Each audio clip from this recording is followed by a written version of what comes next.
This podcast is a member of the Place to Be Nation family. Visit us at placetobenation.com, the only place to be in your pop culture world. Yeah, Frank here, he's got his own billiard room. Yes, it's the Billiard room. Come on already. We call it the place to be. Yes, the place to be. The place to be. Then I shall be there. Now, it's time. Live and in living color. The Grandy Man can. Ugh. Time to play the game! No, you left me satisfied and smiling. So That's what she said. why do I want this? I want to make bank, bro. I want to get ass. I want to drive a Range Rover. Place to Be Nation, Scott Criscola and Justin Rosero. This is the Place to Be Podcast. Very nice, Mr. Crisbola. Oh, I'm sorry, Dennis. Japanese band Oral Vampire produced a song called The Repo Man and used footage. Oral vampire, huh? Or Aural. A-U-R-A-L. What kind of show is this? Sounds like some Twilight porn in Michael Vincent's collection there. Oz went on to star in American Pie, of course, as the lacrosse player. Bismarck. No, wasn't Bismarck? Wasn't his name? Lismark. No, who's the other guy I'm getting confused with? Bismarck. Yeah, he dressed as North Dakota. There's only one place where the big boys play, and that is in my extra queen-size bed. Well, it just happens. What can you do? Let's talk the fix. I think they might hit shock wall. Is that the Shockmaster's wall? Yeah, I like Big Dick myself. I was just curious. PTB Nation, let me know what Here's you're our thinking. opener. To do worse than Josh Richard.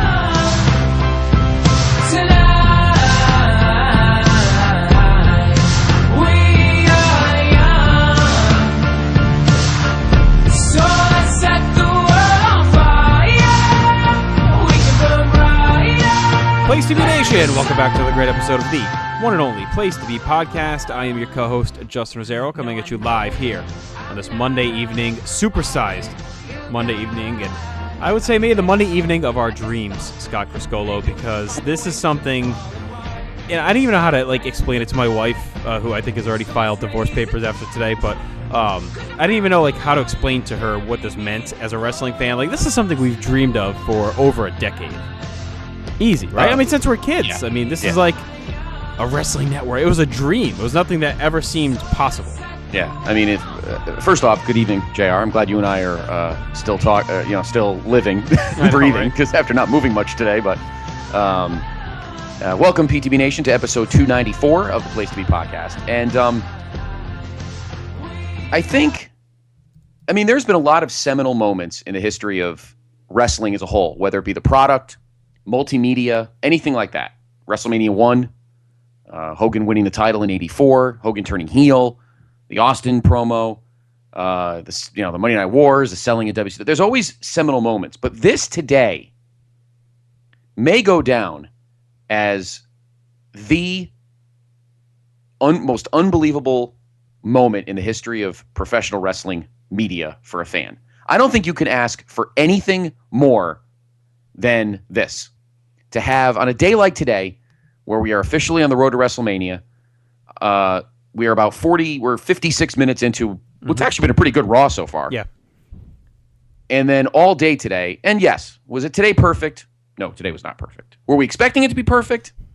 If you were, then you're pretty dumb. Well, let me say this, because there is anyone who can't see the groundwork and what this is going to be within the next couple weeks is just really has zero business acumen or knowledge. I mean, right. Not to be a dick, but if you look at today and you're so mad that you couldn't pull up, Barely Legal 97 on your Roku, within 2 hours, and you think this is how it's going to be, then whatever. Then don't get it. I mean, you're going to be left out. Because if you can't see what's in place and what it's going to be, I don't know what to tell you. Because the live stream, which was the biggest concern for most people, to me, I've had it on all day.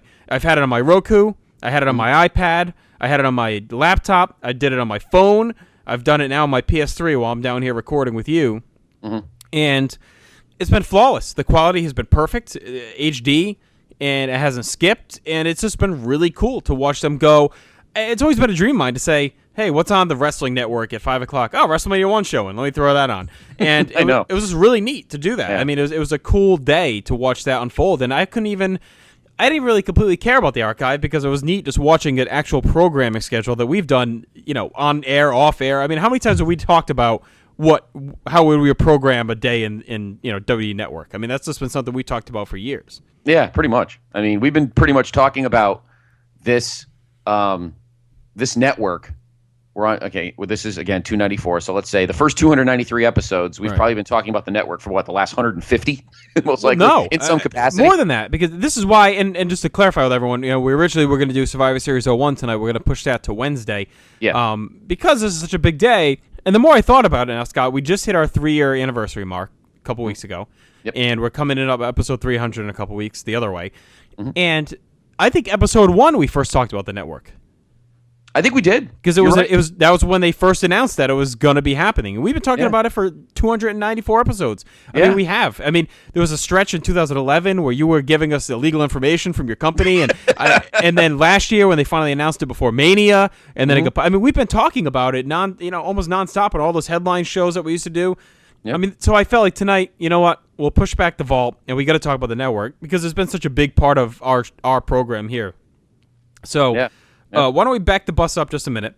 Okay. We'll talk about just a few minutes on Elimination Chamber, and we talk about our weekends and whatnot, and then we'll dive into kind of our days with the network, where we see it going, and everything with that. So let me first plug the show you did last night with our buddy Brad and Will and Chris Zellner and Johnny Sorrow. You guys did our PTBN reaction podcast for Elimination Chamber. Now, you guys record that as soon as the pay-per-view goes off the air.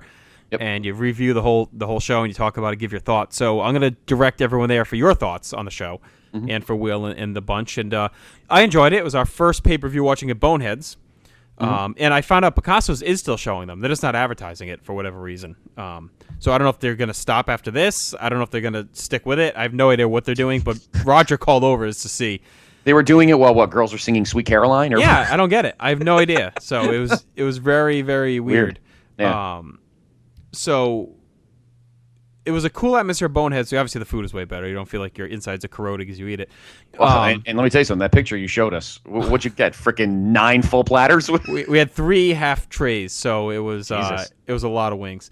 Any rooster action going on last night? We had rooster, yes, because Roger's wife Katie wanted to try it, and he didn't get those mustard things, did he? He had these habanero ones, or the hottest ones we got. Jesus Christ, he's a lunatic. Yeah, he loves them. Cowboy. So anyway, we had a good time there.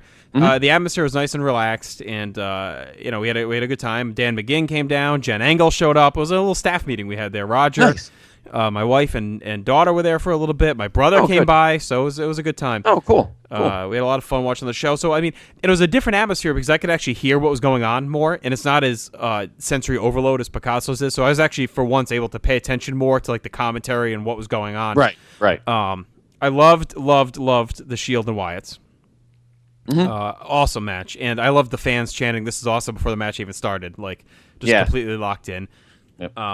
And I thought the chamber was really good as well. I thought there were a lot of nuance to it. I liked that all 6 guys stayed in with no eliminations. I thought that was cool. I liked Christian's push in the match. I thought that was nice after all the rumors that he was not even going to be in the match, that they were going to take him out. And did you think he was going to get jumped in the back when they did the interview? That was like such a tease by them. They knew. I think they did that on purpose. Yeah, exactly. They definitely did that on purpose. Yeah. And I thought it was cool. I thought everyone looked strong. I thought for a match with 6 guys where normally you might get one guy looking kind of shaky, I thought they did a great job. I thought Cesaro looked great in his spots. I thought Sheamus looked good. I thought Christian looked good. I don't think anyone came out of that looking soft in any way. The giant swing to Orton was a lot of fun. And, I was pissed when Brian didn't win the Rumble. I was not that pissed last night. You've come this far. Just get to Mania then. I mean, and plus with all the hoopla with the network tonight, with Hogan being on, like, did you want this being the first night of Brian's reign? Like, it would have felt very overshadowed by everything else going on to me. So I agree. I'm kind of fine with it. And there's a spoiler out there right now. I guess we'll give a big old spoiler. Hasn't happened on Raw yet. By the time you hear this, I guess it may have. That the wheels may be in motion for a Batista heel turn starting tonight. And that Brian's probably going to be inserted into that match at Mania. So no surprise there. I mean, Scott, what's your thoughts coming off of last night? Like, there's no way they can send Batista out there to die at Mania with Orton, right? I mean, that would just be WrestleMania suicide at that point. Well, I think the funniest line I saw last night was, I forgot who commented on it. We saw it was one of our threads. Boy, Batista did a good job selling being tired. Yes. I mean, he's bad. And here, the match was over. Tonight, he had a rematch with Del Rio, which he lost. He actually got rolled up because Orton came out to distract him. The match had been over for like 5 or 6 minutes. He still couldn't catch his breath when he was cutting the promo. And it looks like he's lost. I mean, he's trimmed down. I mean, he looks hideous. Well, the thing is, too, they've been hiding him so much that he hasn't gotten his in-ring stamina back. Because he hasn't wrestled. Because, Christ, 2 weeks ago, they had him in one backstage skit because they're hiding him. They're clearly hiding him because of the reaction. They're like trying not to. I mean, they threw every trick at the book at him last night with Del Rio hitting him with the crutch and doing that shit, and none of that even worked. I mean, you could tell they're trying to do everything they can to get the crowd. They're pulling it out of the Cena Playbook 101 to try and get the crowds back behind them. You know what made me laugh?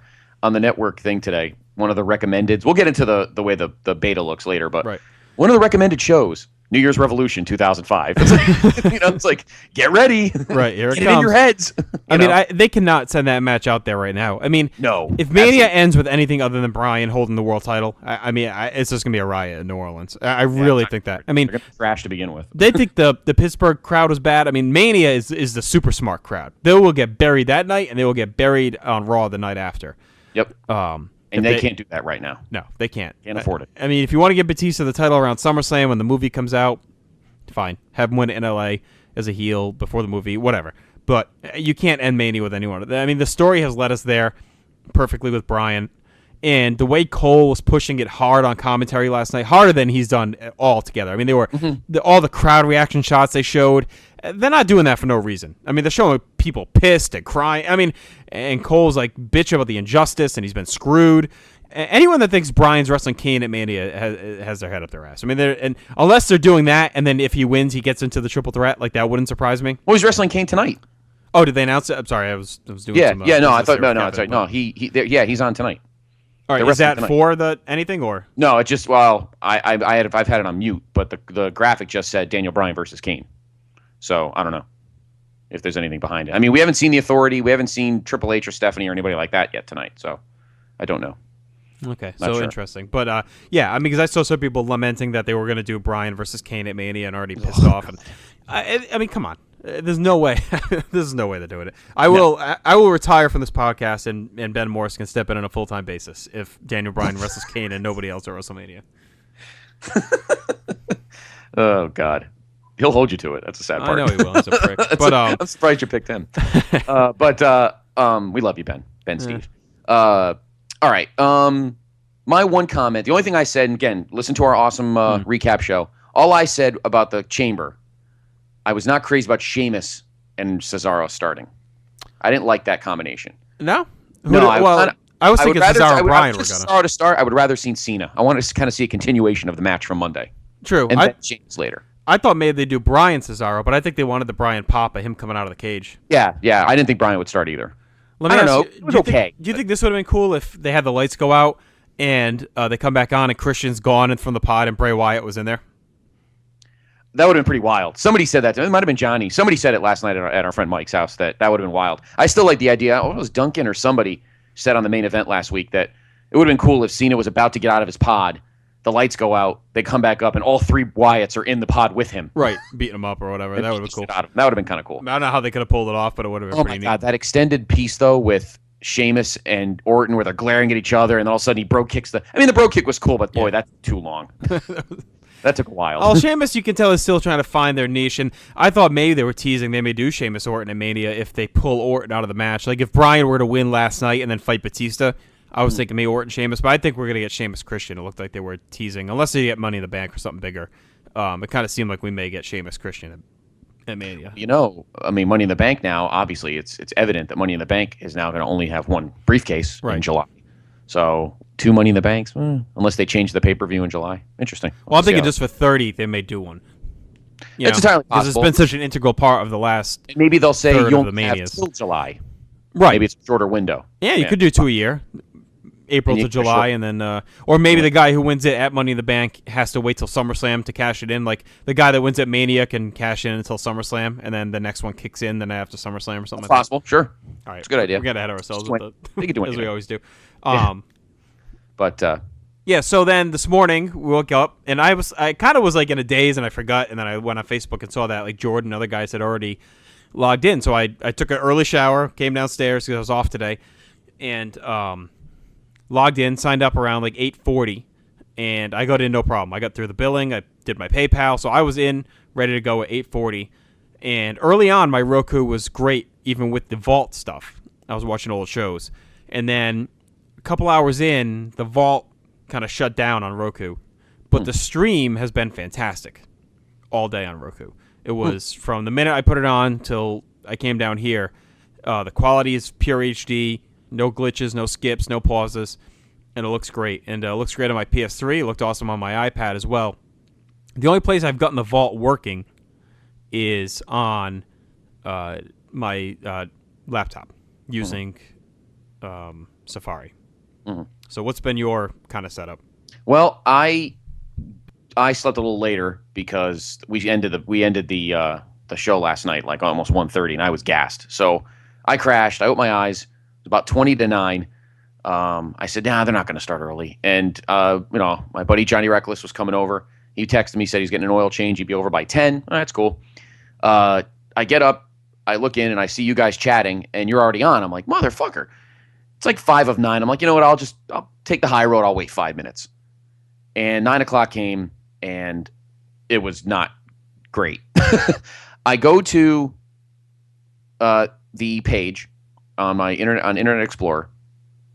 I click on the buy it now because I'm like, fuck it. I'm going to get the free week. I'll just get it out of the way like we all did. And it just kept going. And I was getting 3 different mistakes. I was getting the 404 error, page not loading. I got some other message. And then I got one that said, a WWE message that said, this campaign is not valid. No idea what the fuck that meant. So for the next hour and a half, I was battling that. Then finally, about 10:45, I finally got to the billing screen.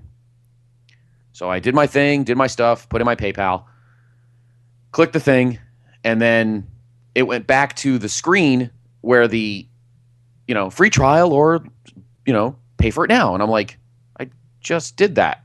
Clicked on it, billing came up again. And I'm like, oh, Jesus. Did the whole thing over again, and they said, we are having issues with your order. It looks like you've already ordered it. And I'm like, well, no shit, Sherlock. And I'm just getting, so the desktop has been an issue. John comes over, we're hanging out. He goes, well, what about other stuff? I said, all right, let me check. So my iPad was charging my room. So I grabbed it, came back out here, logged in, bang, it finally loaded up. I was very emotional. I said, oh my God, the moment's finally here. And just to be kind of ceremonial, I played this. Today is a great day to be a WWE fan. The WWE Network is live, and we're celebrating what's most important to us here at WWE, all of you. The WWE Network is a living and evolving testament to where we've been, where we are now, and where we're going. With 24/7 programming, unlimited access to our massive video library, and starting with this year's WrestleMania, you get every live pay-per-view event throughout the year. It's truly a television experience like none other. Available anytime and anywhere. We're incredibly proud. Proud to present to you the WWE Network. I like the way he did it in that heel way. The WWE Network. Yeah, definitely. I got a little verklempt for a moment or two. It's like, Vince, this was another moment of your life. Everything he's ever done over the, 50 plus, 60 plus years almost that he's been in sports entertainment with his dad and booking shows in Bangor, Maine, or wherever the hell he was booking when he was a kid, to all the things he's done till now. And that combination, one of the shows I watched today made me realize what a big day this is. And that's why we have to do a whole podcast on this. So my iPad worked. The iPad worked. My phone worked. John ran home and grabbed his iPad. He only was about 20 minutes away. He came back. He had his iPads. We were futzing around with our iPads. He signed up. Then I kept going back to my desktop, and the Internet Explorer window still was not acknowledging it. I'm like, Jesus Christ. Finally, I was looking at some threads that you were mentioning to me, and you and Brad and I were talking about today. And somebody said, does anybody have any browser issues?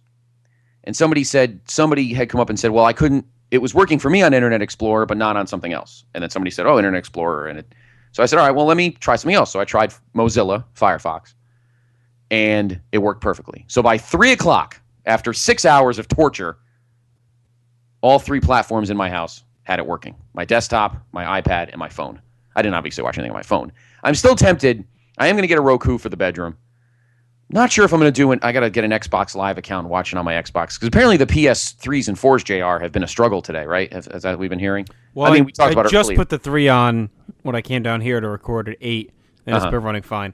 Okay. But it's not. Well, it's not letting me pull from the library. Only the live stream is working. But that'll take time. That's fine. I mean, I think everything is. It's, they're doing what they can. They knew it was going to be overwhelming. I mean, I think there is a legit gripe as to why they didn't let people sign it early, but there had to be a reason. There has to be a reason why. Yeah, they were. I think it was because they wanted to legitimately say, well, the quote that we saw from MLB Advanced Media today, that this is the most volume for a e-commerce product in their 14-year history. I think WWE just wanted to hear that, and if they had spread it out over 47 days, it wouldn't have had that oomph. Now that's a dumb reason, but knowing WWE, that wouldn't surprise me. Yeah, it's possible. But because and somebody told me, oh, they're not allowed to take money out before you get the product. Well, they don't have to. It's a free trial. They're not taking your money out till next Monday. Right. So who cares? That was my only gripe. Anything IT related didn't faze me today. Look, there's going to be issues. I'm actually happy, considering it's my company, that the streaming part's fine. Yeah, the stream's been fantastic. I mean, it really has. And that was one of the biggest concerns. People were worried, oh, am I going to order this? And then Mania's not going to fucking work and everything else. And, I mean, the stream's been pretty flawless so far. Again, it's just a fault they're having issues with. And, I mean, it's a free trial for a reason. Now, if someone paid like we did, and, I could see Megan upset. I mean, I say you give it, 24 to 48 hours. If within, 2 or 3 days, there's still serious issues, then maybe you start to question a little bit. I can see people pulling back and not wanting to commit to the 6 months, but I mean, I'm confident that they're going to get it figured out. I think how much is on the line for them. I mean, they're not just going to say, oh, well, it sucks, whatever, deal with it. I mean, they're going to do all they can to fix it, and the fact that MLB is in on it helps as well, because that's a really good product, and they've mastered the genre as well. So, I mean, there's a lot of positives behind it, and I think most people that or bitching or can't see the forest through the trees, whatever the fucking saying is. I think part of that has to do with the fact that they either wanted it to fail or are just so pessimistic by nature they can't help themselves. I mean, if you can't see the positives in place, then you're not wanting to see the positives in place. If you can't see what it's going to be, then I don't think you wanted it to in the first place. I mean, there's one guy in Scott Keats' blog that's a fucking obsessive with, anyone that even talked about it, he'd be there to comment about how it's going to fail and it's stupid and blah, blah, blah. And it's like, go away. No one can let anyone enjoy anything nowadays. It's anything that people want to enjoy, they got to fucking shit on. Stop ruining it for everybody else. All right. If you don't want to get it yourself, fine, but don't be a douche. Go away then. We don't need your negativity. So, at what point do you think they're going to start adding to the library? Do you think they're going to do it on a monthly rollout? I mean, there's so much on there now. Do you think they're going to do it in a steady way? Do you think they're going to show stuff on the live stream that's not even part of the library catalog? Do you think we may start getting old Nitros randomly throughout the day or something that's not in the catalog already? It's entirely possible. I mean, the Monday Night War is part of a show, so there's a chance that may happen. There's already, if you go to the I think it's old school or old Raw. Oh no, if you go to the old vintage Raws, or what's it called, classic Raws, Raw Rewind, something like that. Why don't I just look? Let's see. If you go to shows and you go to Vault, there's all WWE old. Well, there's World Class. They have one World Class. I think that's funny. Just one random World Class. I think that's funny. Whet your appetite, I guess. Yes. There's 5 MSG shows. They're severely edited, though. I was looking at Graham's book, and there are some that one of them is the one from 1975 is only 55 minutes, and there's that's ridiculous. I think 2 of the matches are 20 minutes, so they are edited. Well, I guess someone was just saying on a live chat that one night only is for some reason the VHS version. So it doesn't have Taker or Brett. Right. It's just the 2-hour cut down release. That stinks. Boo. That's a bummer. So Speaking of JR, obviously we're going to get the one thing that's good or bad for you and I is that now with this we're going to get a myriad of requests for Capital Carnage, the 4 rebellions, and yeah, there was actually the one from like May 03 I tried to watch today when I was just kind of randomly looking for stuff to put on that wasn't working. The brief time I did have things working on my laptop in the vault, I watched Greed 01 a little bit, and then I was watching some of Battle Bowl 93. And then I just ended up going with the WrestleMania 1 feed at 5 o'clock. Which they showed it in its entirety. But I've seen that friggin' main event now 3 times in the last few days. Because Saturday night, it was like I was in the mood for the network, and it obviously hadn't started yet. So I was like, shit, what am I going to do? I didn't feel like coming down to get a DVD or anything. So I just threw on Netflix, and I threw on the Hogan Anthology. And that happened to be the match I was on. It was the Mania 1 main event. So I watched it. And then this morning, I watched the Mania Rewind series on that match, and they showed it. And then I watched Mania 1 tonight, so I am done with the Mania 1 main event for a while. Like I've seen it now 3 times in 3 days, and I am good. Yeah. Yes, I concur. We've got what is this? What is this? Raw? I guess these are Raws. Let's see. Replays. So Raw replays, you have Raw goes back. There's 7 in 1993. Right. They tease a little bit, and I think there's a couple 98s too. Yes, the 2 98s are the Tyson, the night after the Rumble, and the Zamboni, the night after Breakdown. Those are the 2 98 Raws. And then they have full episodes back to the end of 2012 for Raw. So they basically have the entire 2013 catalog, plus the early part of this year there for you to go back and rewatch. They have all of 12, pretty much. Okay, so that they must be expanding that. And then SmackDown goes back to the early 13, I'm told, as well. So yeah, and the premiere, first one in 1999. Yeah. Yep. The other cool thing, and these are just some random facts we've gathered either for our buddies Brad and Chad or off of. I'm going to read some facts from 411 Mania as well. Yep. So complete Raw episodes, like we said, no scratch logo on WCW, ECW shows, which is cool. So they're not watermarking it with the WWE bug. Oh, cool. Those are all completely clean. Also, they showed in full the old logo. WWF logo is not blurred out at all. So remember, they made that deal. Okay. They have the recommended show scroll, which you mentioned before. We'll get to that in a minute. At the bottom, telling you what else you could watch. Over the Edge 99, which I think we both checked out early on. Yep. Owen is completely cut out, and they cut out the Jarrett pre-match interview and any references to Owen. The rest of the show is intact, and they have a plaque beforehand that said Owen passed away accidentally during the recording of this broadcast. Yeah. Yep. Super Bowl 4 is on there. Never actually released commercially before, so this is really the first time outside of 24/7, which is it did air on there. Right. So this is the first time you can really have a chance to watch that as a release. No Great American Bash 91, Scott. Do you think this is an oversight, or is there a reason? Maybe because it sucks.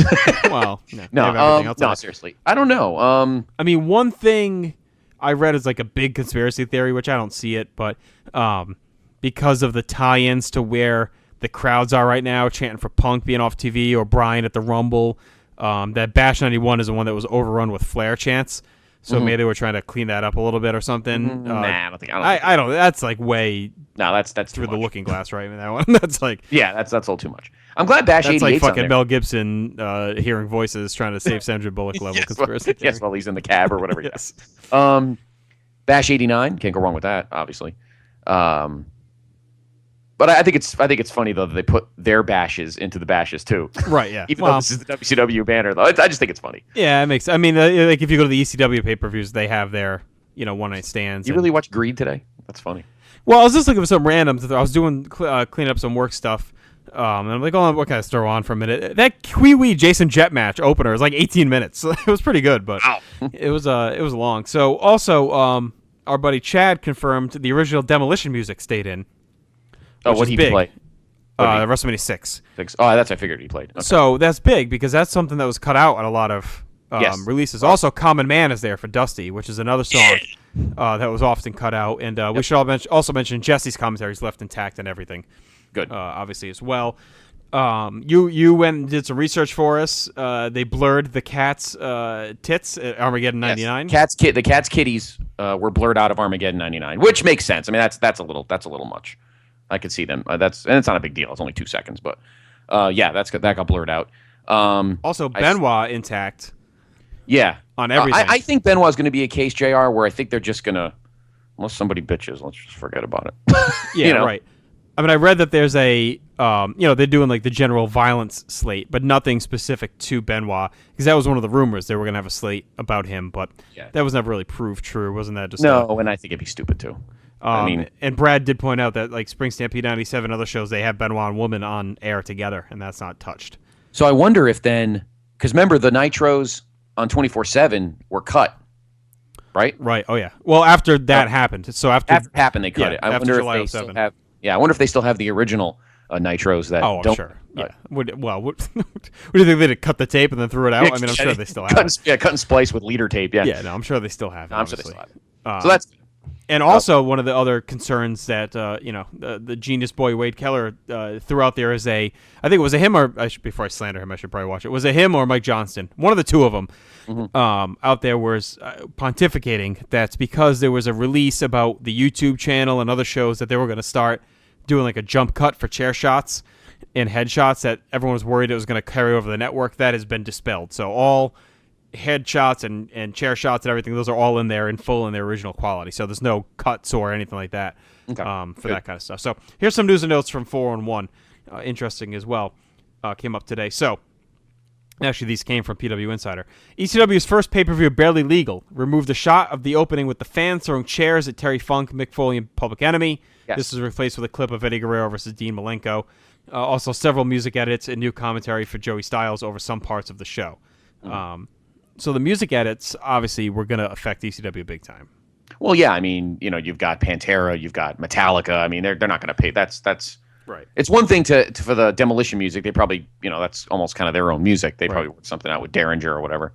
But real music is still under BMI and ASCAP. So except though, Limp Bizkit reached a deal apparently because My Way is intact all over WrestleMania 17. It's never going to leave your brain ever. And Rollin' is intact for Taker's entrances to the American Badass phase.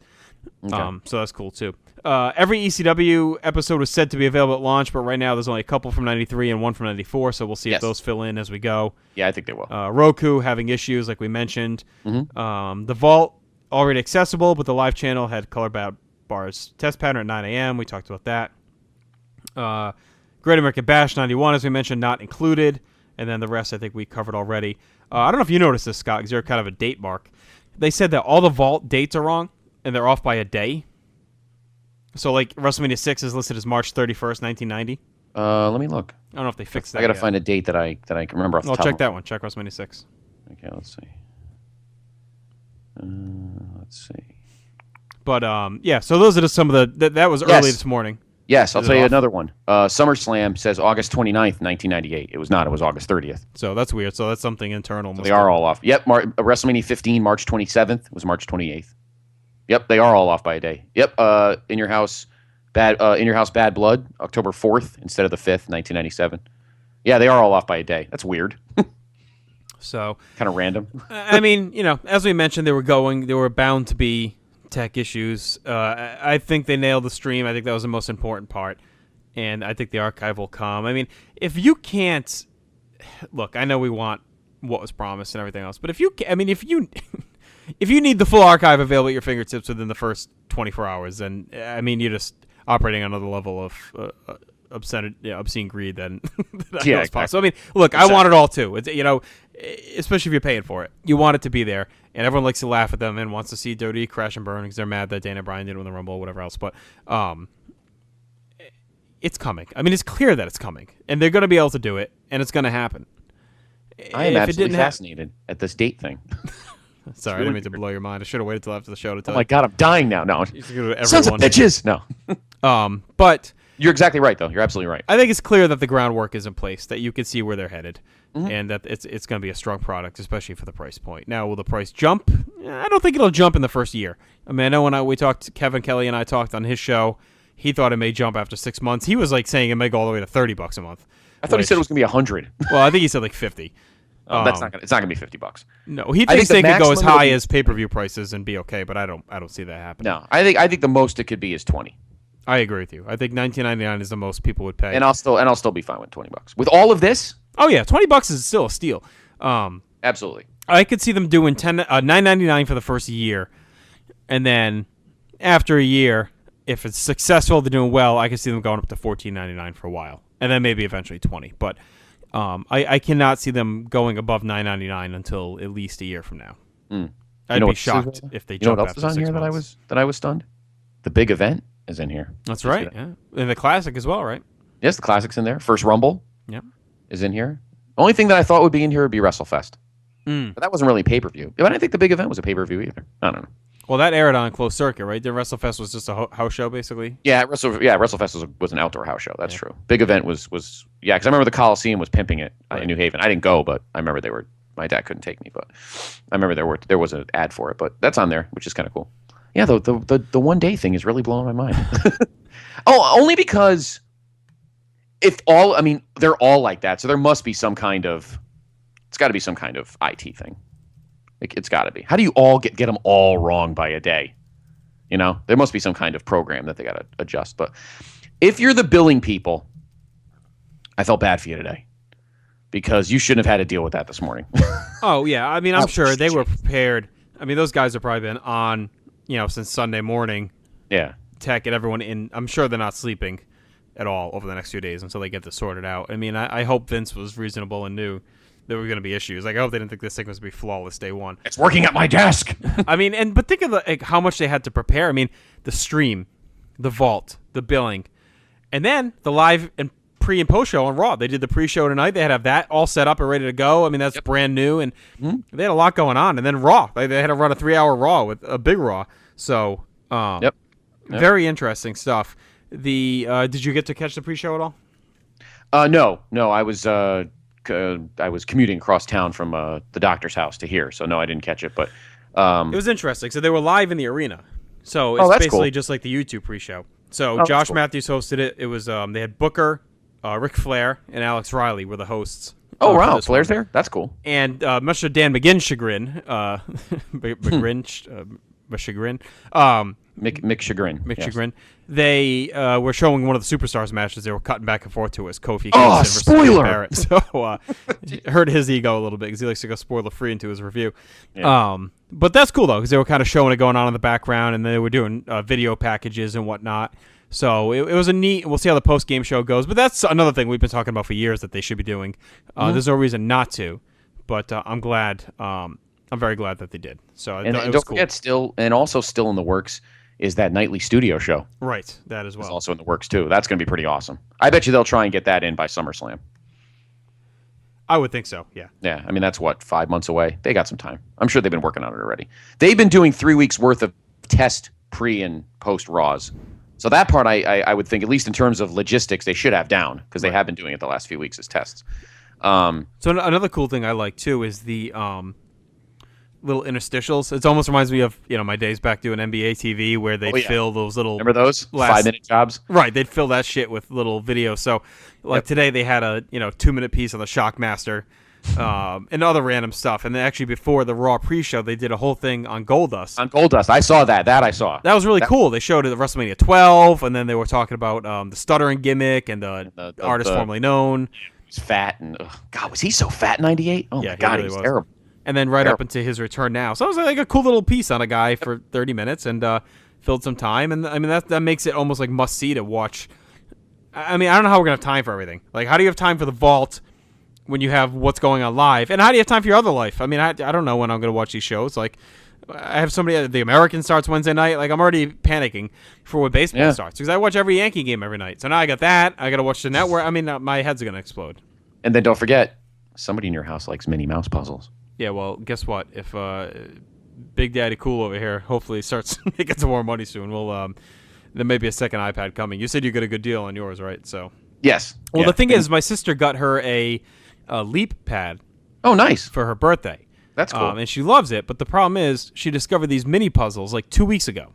Yep. And now she's into those too. So she hadn't discovered those a couple weeks ago. I think we could have maybe slid by with transitioning her off the iPad altogether.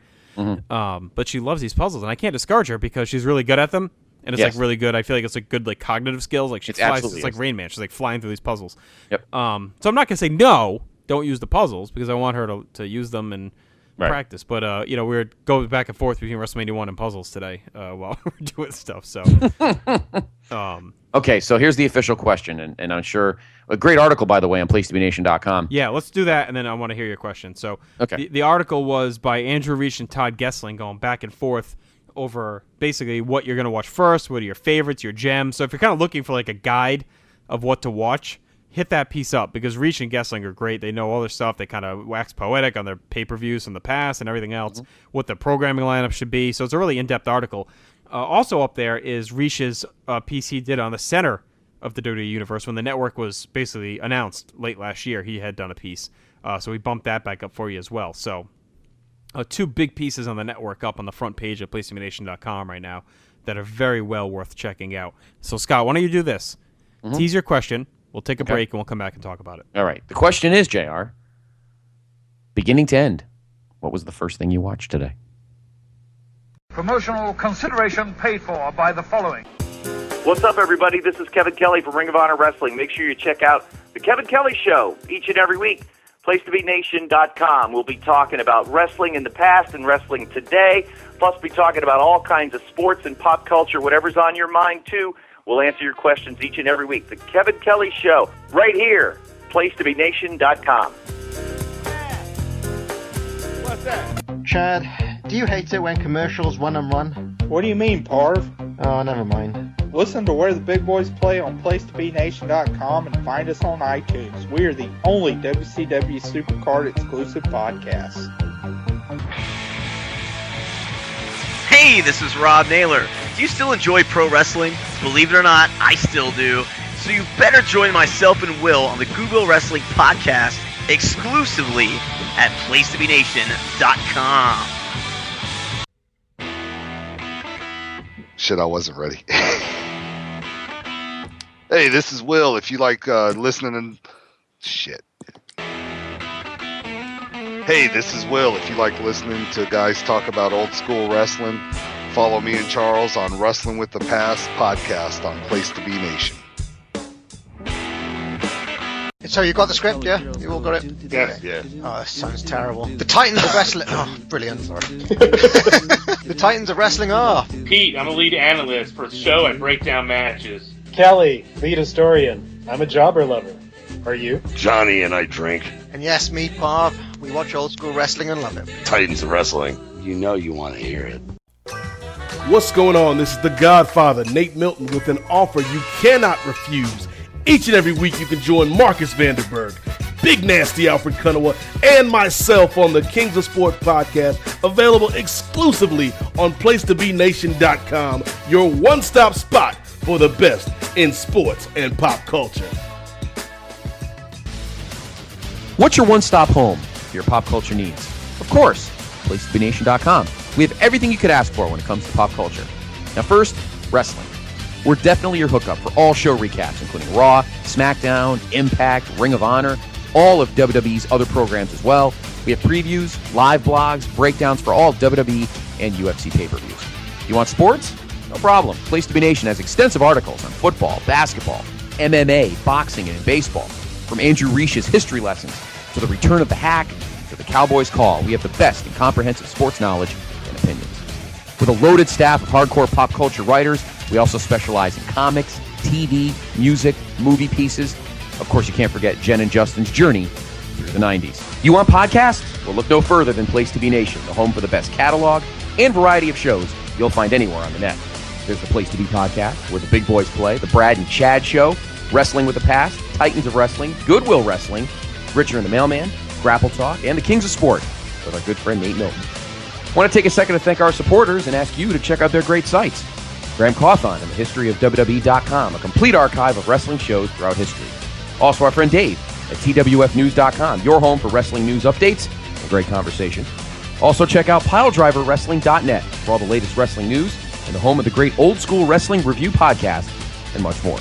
And while you're at it, if you want to chat with fellow fans about wrestling's past and present, check out Scott Keith's blog at rspwfaq.com. So for everything you need, your pop culture fix, check out PlaceToBeNation.com, the only place to be in the pop culture world. Hey, this is Scott Hudson, and you're listening to the Place to Be Podcast with Scott and Justin.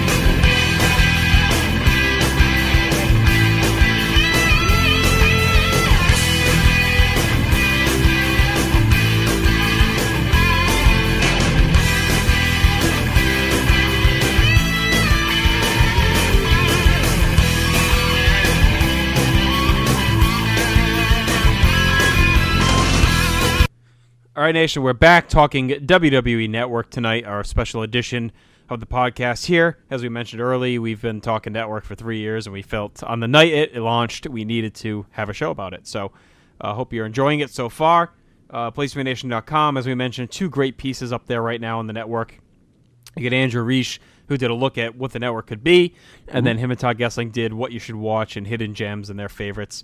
As well as we have your Elimination Chamber reaction podcast, like we mentioned. You, Brad, Will, Chris, and Johnny broke down the show last night. Jeremy Nichols looked at A Nightmare on Elm Street 3 for his House of Horror.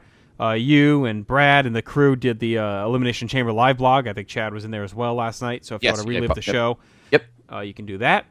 Big announcement from Titans of Wrestling, Scott. Episode 21 looked at MSG from October 20th, 1980. Parv, Johnny, Pete, and Kelly also launched Titans TV. Coinciding with the WWE Network launching, this is a YouTube channel with hours and hours of matches from around the world that they've been discussing on their show. Collection of great wrestling. So if you want to check that as well, you can get the link on PlaceToBeNation.com exclusively for Titans TV. If you're into kind of late 70s, early 80s wrestling, they are your hookup. So definitely check that out. You have all your recaps, McGinn, Petty, Cord, Everett with main event, Superstars, and SmackDown. You got your Raw, My Ring of Honor, and of course the Godfather, Nate Milton, with his very thorough Impact review, which should be up tomorrow. He just breaks down the show and the state of TNA in general, which is always really good. Scott, something we didn't get to mention because it happened on our off week there. You talked about it in depth, and as did I on our individual shows, but the passing of Nelson Frazier, also known as Mabel and Viscera and Big Daddy V.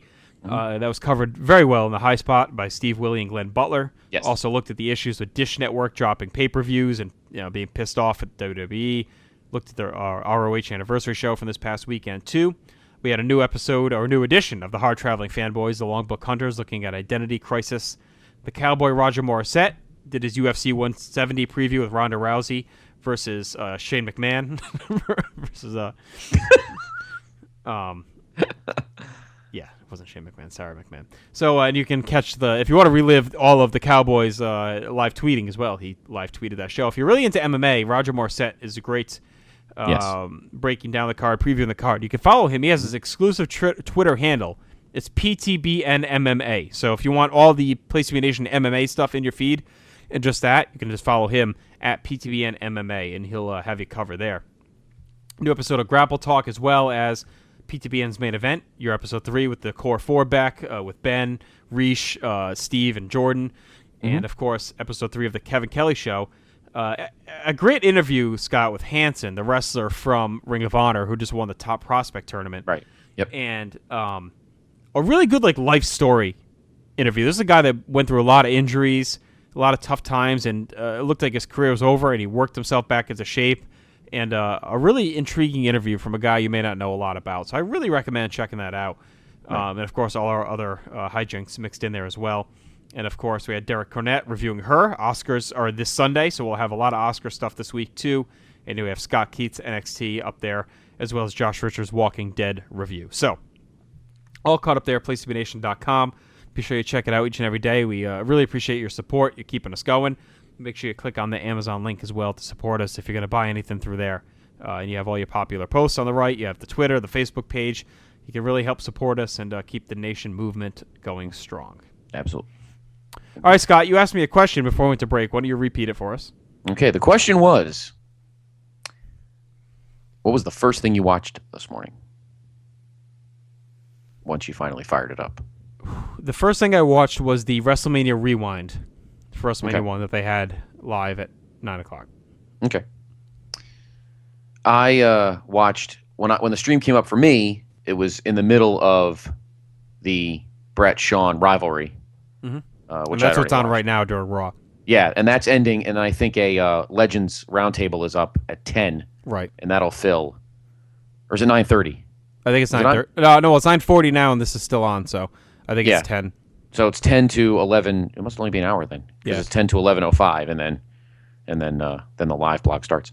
The first thing that Johnny and I watched was the last 2 weeks. Well, let's see, the last 3 weeks of NXT. That's the first thing because I gotta be honest with you, that of all the great things that are on here, that I think is the biggest hook for me. Well, did you watch the This Is NXT special or just the episodes? Just the episodes. We were going to get to the This Is NXT, and we decided to go to something else. But because I haven't seen those episodes, but I did watch during one of the interstitials. They had the Sami Zayn versus Antonio Cesaro 2 out of 3. So I caught the last fall, which was phenomenal. The finish was awesome. Yeah, it was. And then they did a preview for the match coming Thursday. They sat down like director's chairs and had Renee Young with them, and it ended with them getting each other's faces, standing up, and Sami Zayn was yelling at him. So really good hype for Thursday night for that match on the NXT Arrival, basically a pay-per-view level show for them. Yeah, pretty much right in the middle, right in front of Impact. Right, that's gonna be interesting. I'm really interested in how they do versus Impact. I mean, obviously we're not going to get numbers or ratings for NXT, but it'll be curious if it's impacts Impact at all. And I don't know what they got slated for this week, if it's anything big, if they're trying to counter program or not. But yeah, the NXT Arrival show should be really good. They're going to load that card up. They're going to have friggin' Nash is in the house in the pre-show and the Flair, pre-show, right? the pre-show panel. Tell me this. Look at this bizarre crew. Brett too, right? Brett, Heyman, and Nash. Yeah, that's a really cool crew. So it should be a lot of fun. That's going to be a great show. Yeah, I'm looking forward to getting to NXT as well, and just having everything at your fingertips and available is just really, really cool. I mean, I think they've done it right so far as far as programming goes. Hopefully the technology follows. Did you know, JR, who after we watched the NXTs, we watched the WrestleMania Rewind, which is fucking awesome. Yeah. Awesome. And I already know. Did you like how they focused on one match? Yeah, I did. I liked it too, because I feel like that opens up so many possibilities. Because now you don't only have 30 of them, right? Because if you're just doing or 29, whatever, now you can look at individual things. Yes. I mean, that whole, because am I wrong? Was the WrestleMania one was just really about the main event, right? Well, yeah, it was pretty much about Piper. Right. More than anything else, I thought. Right. And then they showed the main event in its entirety. Yes. So, I mean, they could do one on Hogan Warrior. That would be awesome. Savage Flair. Like, there's so many they could do just focusing on a match or a feud leading into the Mania, something like that, instead of doing a whole Mania. Right. Now, did you know who was narrating? I know the voice sounded really familiar. It was kind of bothering me. It was Pat Summerall. Oh, I knew the voice. Pat Summerall, legendary, obviously, CBS and Fox. So is he going to be doing all these? Well, he passed away. Oh, right. Which begs the question. I know. But they have some great technology in place. Everyone's bitching about the archive. I mean, God, they got guys calling Matt shows from the grave. Oh, wow. On Raw right now, the Shield were doing a promo back in the back in the catacombs, and the Wyatts just found them. I think we're gonna get a match between these 6 guys on one of these Raws coming up. I don't know if it'll be the big Chicago one or one of them. I think that's where we're gonna get the real wild brawl. Yeah, I think so too. And that'll be the split of the Shield, I think. But my question is, I wonder how many of these are in the can that they've had for a while. When did Summerall pass away? Like 6 months ago, maybe a little longer, maybe 8. Maybe it was last summer. I think it was last summer, so it was like July. Right. So it's been about 8 or 9 months. And he sounded great. I mean, it added such legitimacy. And Gary Thorne, who's an MLB guy. Away. What's that? Last April he passed away. April. So it's about 10 months. And Gary Thorne was doing the bumps on the website for him. So they were adding a lot of legitimacy to it. And it was awesome. It was awesome. So we watched that. And then we watched the roundtable of the Renegades. Now, see, this is cool. They're going to the desk mid-show now, too. Right, yeah, which is good, got too. Flair and Booker on there, too. They should do this, they should do it at the top of every hour is when they should do it. Or at the bottom leading into the top. Like, they should do it at, 8:55 and 9:55, Yes, I agree. You know what else is cool? They agreed, they brought Bill Apter into the fold at the perfect time because he works for the website now. But, having him as, the staff historian on all these documentaries is, really cool. Like, awesome. I bet he's going to be in all these things. Oh, yeah, absolutely. I have to see how old he is, though. Apter? Yeah. Oh, he's probably in his 60s, you think? 80. I feel like he's older than that. Really? See. Let's see. He is, they don't have his birthday in Wikipedia. Maybe. I wonder why. I don't know. He just looked like he looked really old. Oh, I don't think he's that old. Well, maybe 70s. I don't think he's in his 80s. But, yeah, I mean, he is and it's funny because we were kind of goofing on him when you, Will, and I were doing the WCW show when they were just doing those pitiful PWI shills. Yeah. And now he's here, which is pretty awesome. So. I mean, he still looks better than Flair, who just... What is with that Flair mullet? he looks like a troll doll. Like I just want to stick his hair, pull his hair straight up over his head. His hair, I never thought there was anybody on the company whose hair is worse looking than Billy Gunn's. God, he's really fat, too, huh? Yeah, you got. Oh, wow. You saw that, too, huh? Wow. I think he had his gut resting on the table as he was doing the yes chant. Wow, he looks bad. I love you, Rick. You know I do, but wow, you look pretty awful. Almost as bad as the guy with the green sweatpants right there in the crowd. Oh my God, that looked even worse. These bad Packer fans. It looks like we're gonna have the Daniel Bryan versus Kane match. So, I mean, would they have done all this yes movement, T-shirts and hoodies? Look, it's not. I mean, the way they ended the show last night and the way he was just yelling at Triple H. I mean, maybe the only other way they get away with not having the title match is him versus Triple H, but that would still have to be last. I just don't see a realm where this is not ending the show. Something with Daniel Bryan at Mania. You cannot end with Batista Orton one-on-one. I'll tell you that much. I mean, that's impossible. Oh God, people will shut it off. Yeah, they'll just stop watching. The only other match you're only paying $10 for it, so well, that's true too. Yeah. The only match I can see, if it happens, and don't forget, he's still rumored to be here in the next hour plus. Brock Taker. See, I don't know what that's going to be though. I mean, I'm afraid for Taker in that match. Well, because remember, Taker kind of likes to walk through his matches, a la Savage style, and Brock does it. I don't think they would risk the shit out of you and you'll pin me. That's it. I honestly don't think they'll risk putting that last because I think there's a very high. I mean, working with Punk, Triple H, and Shawn is one thing. I mean, he's wrestled some really. I mean, Brock is great. A little dangerous too, though. I mean, yes. Punk, Triple H, and Shawn are all very safe opponents. Yes, and he hasn't really wrestled a kind of a reckless guy. I mean, when's the last time he had a match against a guy like this? I mean, Batista? Because he had Edge and then Shawn, Triple H, and Punk, right? Batista wasn't that bad, though. Mark Henry? At 22? Yeah. Well, I mean, like a Haas kind of guy where it's going to be like a like a Haas guy where there's a good chance, yeah. And they were pretty right. They were pretty physical at 23, too. Exactly. So, I mean, he has really, I mean, he's had physical matches with Triple H, but I mean, in a safe way. Like him, Triple H, and I mean, I'm just saying, it's been a while, even since the Cell match. It's been 2 years now, and he's had 2 matches since, or 1 match since, really. And the Punk match was relatively safe. Right. And he had the tag where the Shield took. So I can't see them. I just can't see them risking having Brock and Taker go on last. I mean, I think Bryan has to close the show no matter what, and maybe they do him. Huh? You think about Reigns and Biggie? That's a rumor. So you don't think they're gonna do Reigns? You don't think they're gonna do the Shield thing? They're not talking about that anymore. They were talking about having the 3-way Shield match. They may have that. I saw somewhere on WWE.com today were like kind of hinting possible matches, and one of them was Reigns and Biggie for the IC belt. That's fine too. I feel bad if the other Shield guys get left off, unless they do Money in the Bank. I mean, I still think we may get a 4-way tag title match with the Outlaws, the Usos, the Real Americans. You got to get Cesaro on the card, and well, listen to this. This was a funny story we were saying last night. You weren't on the post show, so you didn't get a chance to hear this yet.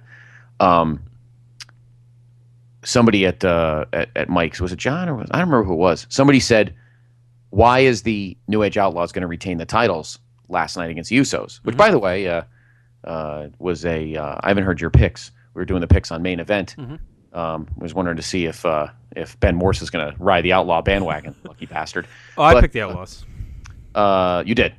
That they were going to retain the titles because Thursday at NXT Arrival, they're going to drop them to the Ascension. That's a little out there. Are they wrestling? A little outside the box. Is that a match for Thursday? No. Oh, this is like something crazy. That's a wacky. Yeah, I don't think that's gonna happen. I think the Usos are honestly gonna win them. I think so too. I think it's gonna be a Mania. I think they're gonna do Usos, Rhodes Brothers, Real Americans, and the Outlaws in a 4-way.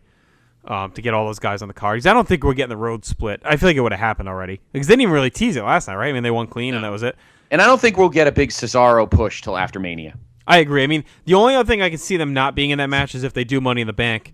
And I think it came with a wife beater on. It's a very interesting outfit. Jesus Christ. The only thing I think of is that if they have, I like how annoyed he looks too when he has to wrestle now. When he comes out, he's like, God. Is if they do Money in the Bank and Cesaro wins it. I could see that happening. I think that's definitely happening. I think he's the guy. Well, I mean, even now, if they do it at Mania. Oh, if they do win a Mania, I can see that too. Absolutely. How long do you think they'll sell this shoulder injury? I'm sure at least for another couple of weeks. This crowd in Green Bay's been hot all night too. Definitely been hot. What do you think of Hogan opening? Because remember, in 2011, Rock closed the show when he made his big return. I think Tonight, they did it because Hogan they're trying to capitalize on all the buzz. Yeah. Bring him right out, get everyone fired up off the bat. I think he'll be out again later. I don't think we've seen the end of him. What do you think of the idea that people are batting around that he'll be the one to put Bryan in the match? Hogan? Yeah. I don't know if he's got any. Well, as I don't the know if host of Mania, he can say, "I got the sway to put him in." Yeah, I mean, if they're going to do some type of kayfabe clout, right, and say, you know what, brother, everyone says that I don't put people over, blah, blah, blah. I'm this little guy deserves. Yeah, they might do something like that. I mean, either him or Vince probably got to put him in. I still think there's a chance we could get Bryan Triple H at Mania, and then if he wins, he gets the slot in the main event. I could see them maybe doing that too. I mean, Bryan's whole shtick has been that, a lot of times on Raw over the stretch, he's wrestled multiple matches in one night. Yeah, and they've all been great. It's not like So I could definitely see him and Triple H in the middle of the card, and then he advances to the main event and wins. I mean, that would talk about putting a guy over big time. That would do it. Yeah, I could see that. Let's talk a bit about I thought this was very funny. The recommended stream, because I'm wondering where these came from. Oh, you're watching Over the Edge 99? You may like to watch Vengeance 07. It's like, what do you like to watch? You want to watch everything with dead guys in it? No. Right. Here's the recommended. And some of them are not. Let's see what's on the live stream right now. No, there's Sean, so that's still on the live stream right now. Yeah, till 10. I'm pretty sure Legends is at 10 till Raw goes off the air, and then they'll cut it. Okay. And go to the post show. Okay. By the way, I'm getting text. Maybe they'll just jip it, because the total runtime of that is like 1:18. Yeah, so maybe they'll just cut it off. Yeah, maybe they just cut it off. All right, here's the recommendeds. There's the Vince welcome message, which you heard earlier on the show. WrestleMania 3, big shock. 17, big shock. Extreme Rules 12. Well, that's got Cena Brock. And Punk Jericho. Right. In the, what is it, Last Man Standing? Is that what that was? Yeah, Cena Brock is awesome. Yeah, Cena Brock is awesome. Bash 96. Yep, NWO. Big shock. Well, Bash of the Beach or Great American Bash? Oh, WrestleMania 21. Wonder why they put that there. Wait, which Bash though? Great American Bash or Bash of the Beach? Bash of the Beach. Okay. The actual heel turn. WrestleMania 21. At first, I'm like, why would they put that there? And now I know why. Remember when you all liked Batista? Watch this again. It's so sad, isn't it? Why else would you pick that? Money in the Bank? Oh, yeah, definitely. Yeah. Bash 89. No shock there. Right. Show's incredible. Heatwave 98. And I was talking to Johnny about this. That's got to be one of the Taz Bigelow matches. Well, that's the one. Isn't that the one I picked when I built my thing? Isn't that like arguably one of the best pay-per-views of all time? That's got to be one of the Taz Bigelows, right? I think it is. I'll read it to you right now. Hang on one sec. I think it's Taz Bigelow. I don't know if it's one. Heatwave 98. Just Incredible defeated Jerry Lynn. Chris Candido defeated Lance Storm. Masato Tanaka defeated Mike Awesome. Oh, well, that's good enough. Yeah, RVD and Sabu versus Hayabusa and Jinsei Shinzaki. Shit. Taz Bigelow, False Count Anywhere, and Tommy Sandman and Spike versus the Dudleys. So, that show's jacked. I think that's one of the ones we talked about. I think I nabbed it in our pay-per-view draft. Yeah. And it's considered one of the best ECW shows that they did. WrestleMania 6. Big shock there. Yeah, obviously. Rumble 2000. SummerSlam 91. It looks like an episode of SmackDown. It just says Dead Man Walking. This must be the one where the Shield attacked Taker. Well, I know that they do have they're showing clips on there too. Okay. That were included, but this is the show because it says it's an hour and 23 minutes. Oh, okay. So, yep, New Year's Revolution 05. Yeah, all the Batista Mania. Yeah. SummerSlam 02. No shock there. Brock, probably for that one. Right. The episode of Raw last January, Raw Roulette, when Brock took Vince out. Right. Judgment Day 09. We'll be getting to that soon on the written vaults. So what was that one? Edge is on the cover. That's the one where he's he's got the little scale, the little law scale. That's not like Cena Orton, is it? That's a good guess. For yeah. Let's see. That card is Umaga. No, Edge beat Cena because remember you and we were at Backlash the month before. And that's the one where Show put Cena through the big spotlight thing. Well, here's the card. So Edge had one belt and Orton had the other. Here's the card. Umaga defeated CM Punk. Christian defeated Jack Swagger. Morrison defeated Shelton Benjamin. Mysterio defeated Chris Jericho. Batista beat Randy Orton by DQ and the titles on the line. Cena beat Big Show, and Edge defeated Jeff Hardy. Is that the one where that was the year where Jericho and Bray were feuding and Jericho was going to take his mask off? Yeah. Yeah, that was a good feud. They had a couple good pay-per-view matches that year, if I remember correctly. SummerSlam 08, which we just watched. I don't know what the hell they put that on there for. The show's not good. And Raw from New Year's, the last one for 2013. The Raw where, I think that's the one where Daniel joins the Wyatts. That's what they have for recommended on the recommended little stream there. We'll see how often that changes. Curious to see if it's... Yeah, I think they just wanted to put some like big jacked up shows on there.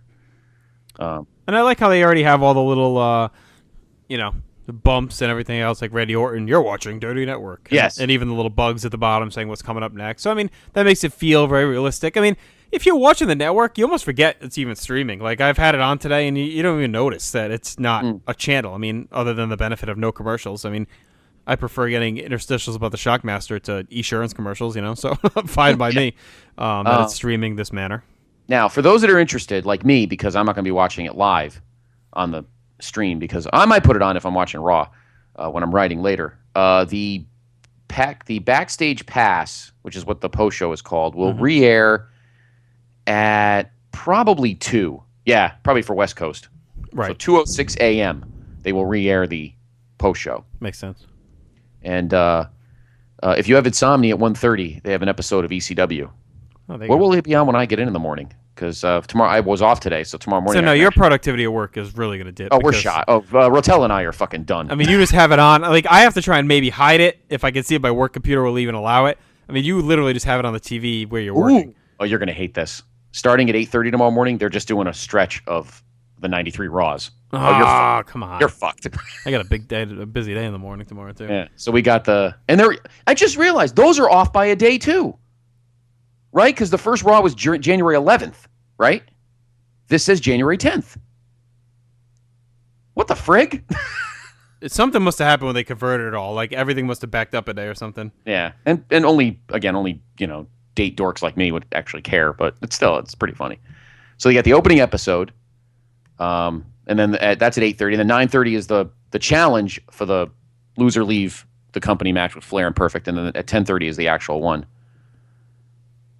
Then Superstars at 11:30. How the fuck am I going to do anything? Isn't it weird? Isn't it weird? Like, nobody wanted to watch, oh God, main event on ION. You're like, cool, main events on the network. It's just everything changes. Anything. Like, even Mania 1. Like, I mean, I'd have to be pretty hard up aboard to grab Mania 1 and throw it in at this point. But it felt so different watching it as part of, like, a network channel that I was like, all right, I'm going to watch this whole show right now. Yep. Then 1:30 is NXT stuff. Then the Legends are back. I watched that before. Legends again. And then the Brett.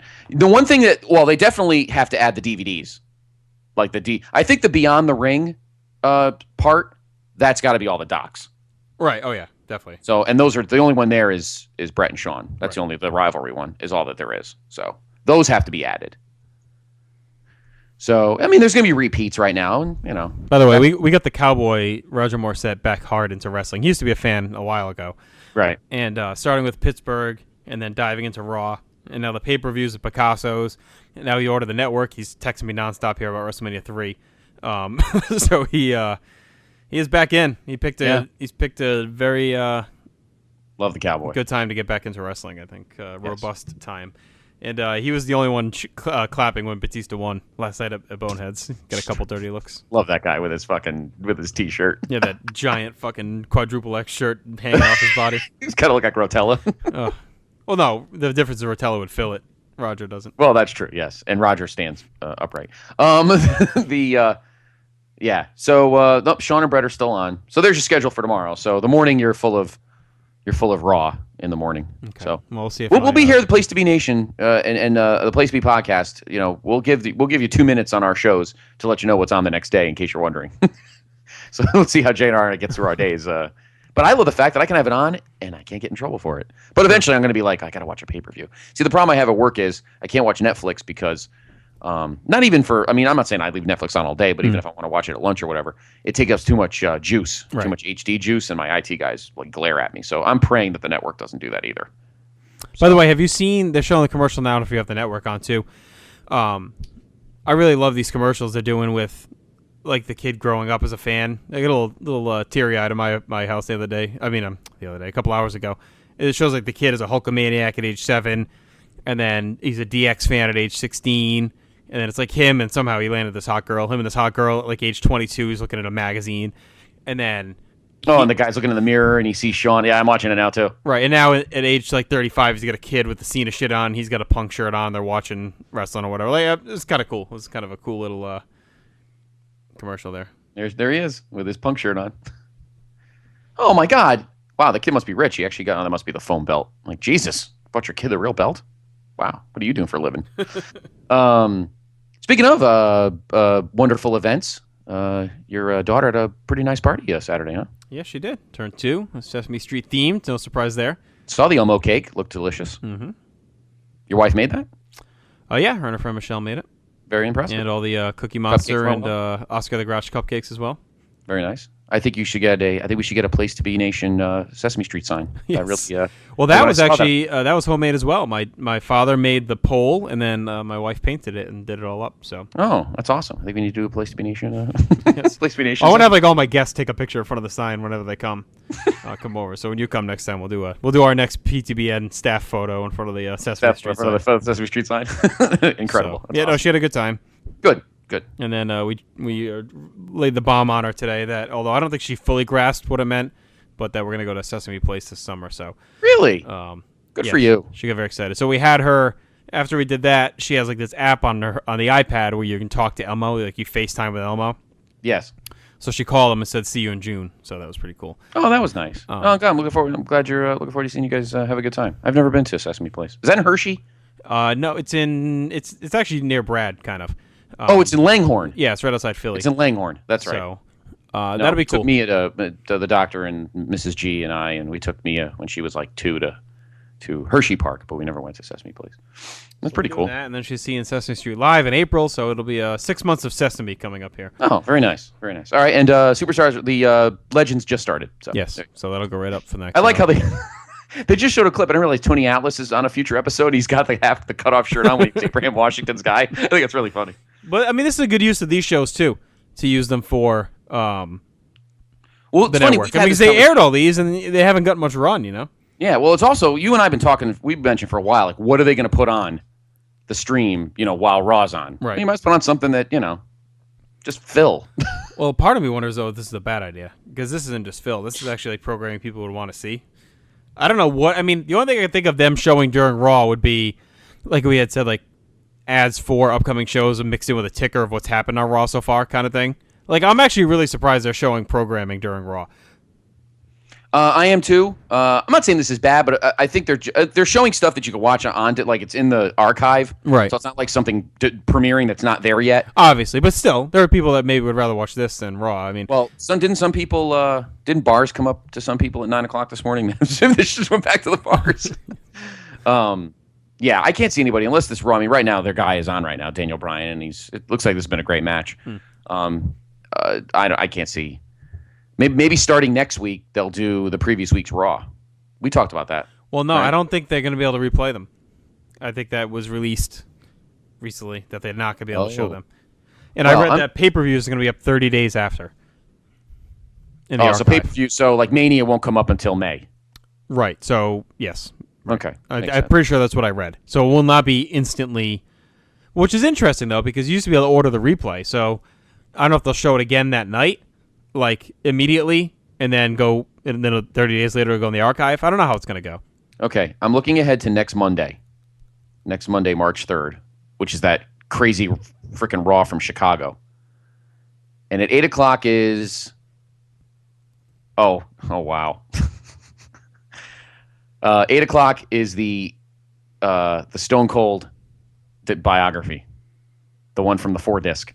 Wow, that's weird. I mean, 2.5 hours, and then at 10:30 is an old ECW. I don't like.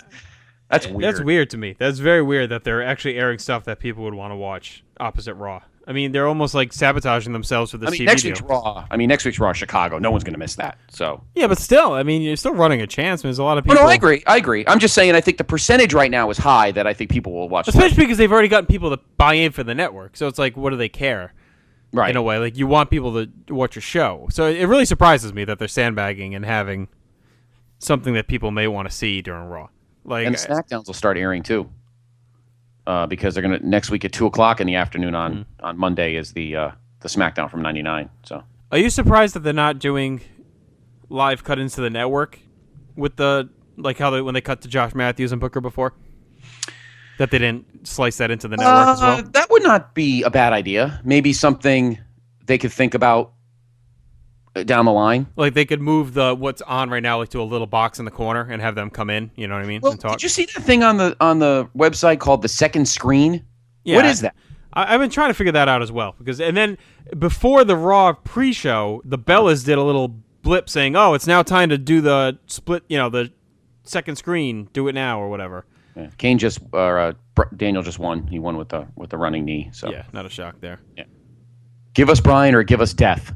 Somebody's holding a sign that says that. Well, you might be asking. Well, that puts to bed all the people bitching that they're going to do Brian Kane, all the hand wringing, especially over at the Keith blog and other places where hand wringing already. What a terrible idea that would have been for WrestleMania. They're obviously not going to do it now, right? Because he beat him clean here, so there's no chance. No. That's one obstacle past. Right. Let's put it that way. So I'm trying to look at the FAQs to see if they have anything about what the second screen is. Yeah, I don't know what the second screen is. It's like I feel like I knew it at one point. Yeah, I have no idea what the second screen is. Very weird. Very weird. Let's see if I can find it. So Daniel wins. When was the last time you and I did a Raw? It's been a while. It has been a while. Special day today, PTB Nation. Just a special day in the history of the business. I tell you, I thought watching the WrestleMania Rewind today, Johnny and I, with about WrestleMania 1 was just very special. It fit today because on an epic day for the company and for the wrestling universe, WWE Universe and PTB Nation, that to talk about that first WrestleMania, which was pretty much the first great moment. You could say conceivably the first real great moment in wrestling history, at least in the modern era, was Hogan winning in '84. But that was nice, but you didn't know what was going on at the time. You might have flamed out. The first WrestleMania really is the moment you're like, wow, something happened here. Right. And that Rewind, you have to watch it for those that haven't yet. And the rumor I had, through the rumor mill, I believe, I think I might have said this on the show already, I believe that the second Rewind is Hogan Andre. Yeah, and that would be cool too. And if you look at the promo that they pimped, the promo they ran about the show on, in the days leading up to today, I know they're going to do one on Shawn and Steve. I think they're going to do one on Hogan and Savage. I can't wait for that one. Hogan and Savage at 5. That's going to be awesome. What the build is to that. I thought I saw a couple others. I think Shawn and Taker at 25. All right, so just to cut in. So apparently Brian's challenging Triple H right now. Interesting. For Mania. He's calling out Triple H saying that he's listening to all the fans chant for him. I got the volume up now. Okay. I don't want to put mine up because I don't want it too loud. Fans are just going crazy.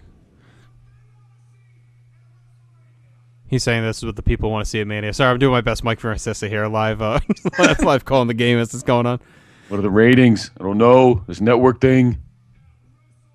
Can't make fun of Francesa. Yeah, he's going to fight Triple H. He just said what the fans want to see is you versus Daniel Bryan at WrestleMania 30.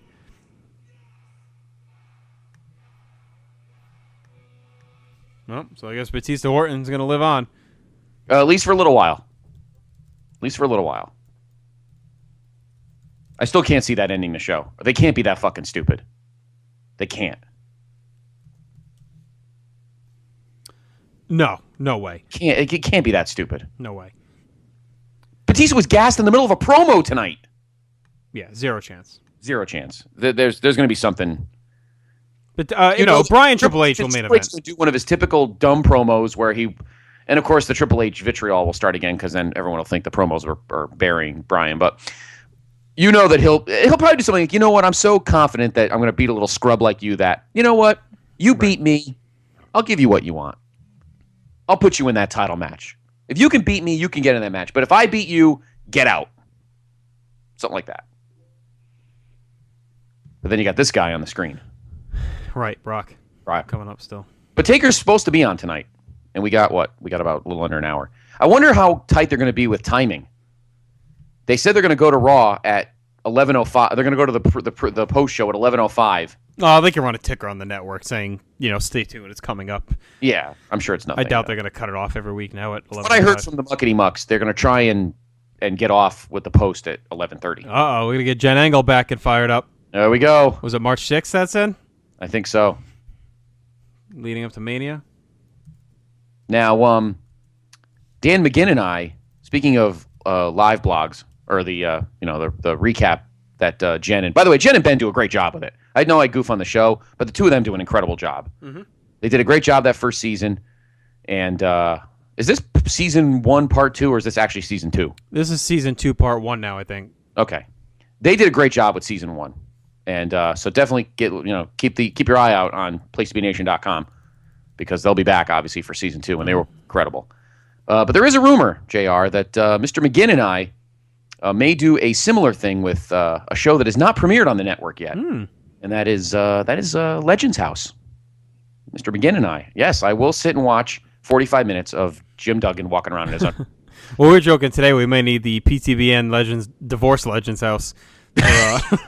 Me and Krasafi and Holland and Brad and Chad. All the guys are going to be in the fucking doghouse with this network going on. Was she off today too, Megan? Oh, yes, she was. It was. It got ugly for a bit. All days that you had it. I know. It was great that I was off. I'm like, oh, this is great. And then I had her bugging me all day with we took my daughter to story hour at the libraries. That was like the longest 40 minutes of my life. I even said to you privately, I said I'd offer to go with your place. Mine wasn't working at the time. I said, oh my God, it was torture. It's like, and this lady was like, I mean, it was nice, but it's a little creepy. So she has this. She's like, all right, so she reads the books, right? She reads all, they're all about trains or whatever. Right. And she's like, all right, in a little bit, we're going to read this book, and then you're going to meet my Uncle Jesse. And I'm like, Uncle Jesse? I'm like, so like fucking Full House or something? Like, what's going on, Uncle Jesse? I'm like, who's Uncle Jesse? So she brings out this like wooden puppet and has like a board, and like she's controlling it with a stick like in his back and making him like run and singing I've Been Working on the Railroad. So I don't know if like Uncle Jesse's a character from this. I don't understand it. It's like it was literally this wooden like robotic fucking puppet, and she's singing I've Been Working on the Railroad and making this guy dance. And his name was Uncle Jesse. It was really fucking creepy. I'm like, I'm gonna have nightmares with Uncle Jesse for fucking weeks now. It was really bizarre. Wooden puppets. The whole library is weird. Throw that in with Pizza Hut and everything else with the 80s, stuck in the 80s. Like the library is just such a, I don't know. It feels very 80s to me. Like Pizza Hut. Walk in there and Little Caesars. Oh, Pizza Hut's like still the 80s big time. And bowling alleys. That's another 80s thing. But yeah, you walk in the library and it's like, I'm looking at the audio books on tape and like VHS that's still in there. I'm like, this is such a fucking like somebody wanted to print something. It was like $1 a page. I'm like, what the fuck is this place? $1 Jesus Christ, $1? Yeah, it was crazy. I'm like, what is this? Jeez. Isn't Kinko's cheaper? Is that like a dime or something? Country Public Library, out of control. Jesus Christ. But, yeah, so I mean, Juliana enjoyed her story time, but it was, and her cousins were there too, so she got to talk to them. Oh, good. And but yeah, interesting trip. And then we had to go to BJ's. Oh my God, you're like, these errands are never ending. We had to go to Citizens Bank. I'm like, oh God, this needs to end now. And we get home and like I inhale my Boneheads leftovers and then I just what were the flavors? Give us a little background. What were the flavors? All right, we had War Pigs, of course, the old standby. It's the General Tso's. War Pigs is very good. We had Pump Up the Jam because Roger's wife wanted to try those. That's the peanut butter and jelly. Did I ever have those? I think they did. Yeah, he brought them out. Matt brought one out. He brought like a test one out once, right? The peanut butter and jelly. Well, we had the Reese's peanut butter cup. Oh, that's right. The Reese's peanut butter. That's right. That was good. I don't know if I could eat a whole plate of those.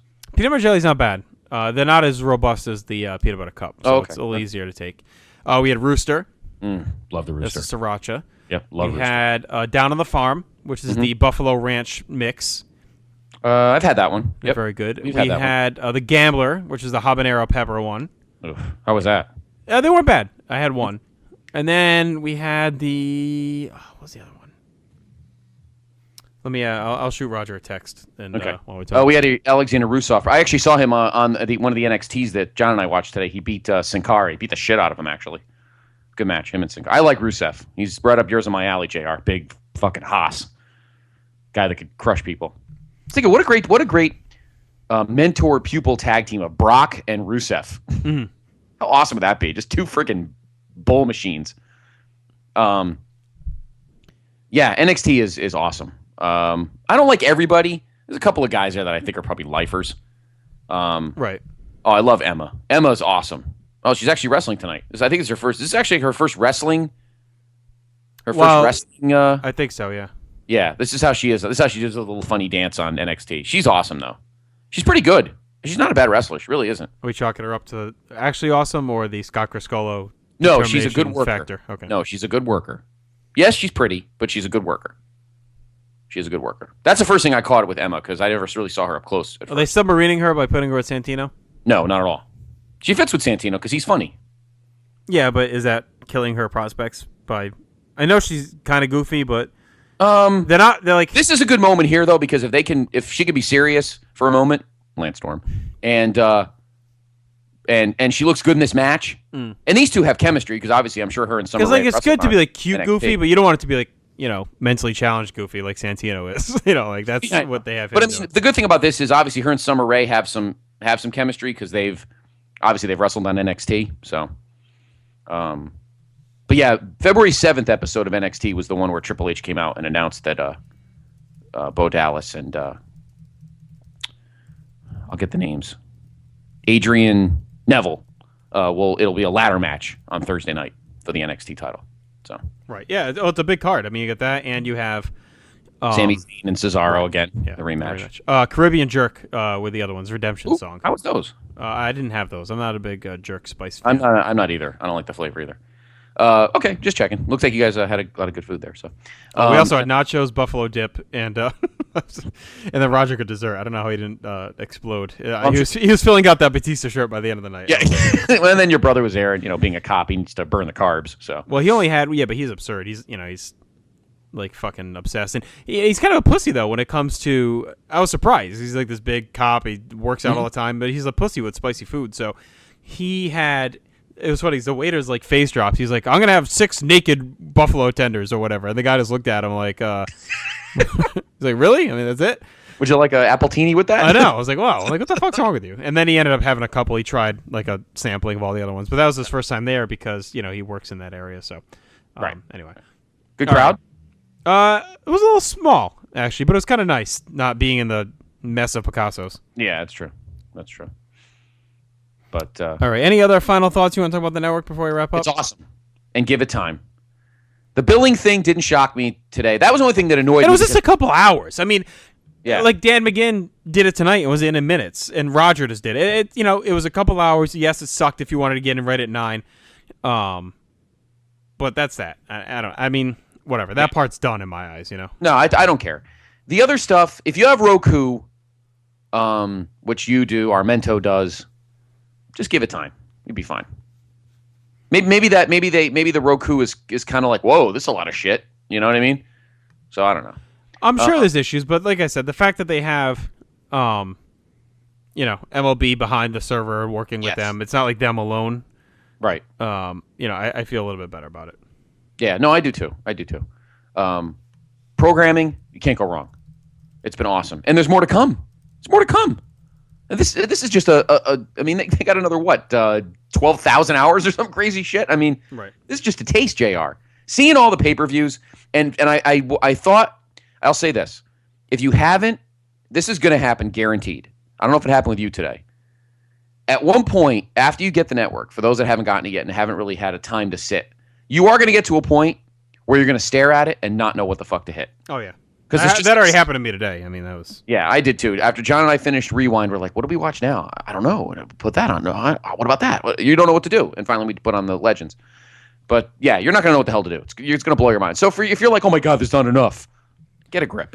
Oh, I know. There's plenty. Please. Let me ask you this, Scott, too, because we don't really get to talk a lot of current stuff. And, I may hopefully be able to join you for the main event before Mania. But do you think Bray Wyatt goes over Cena?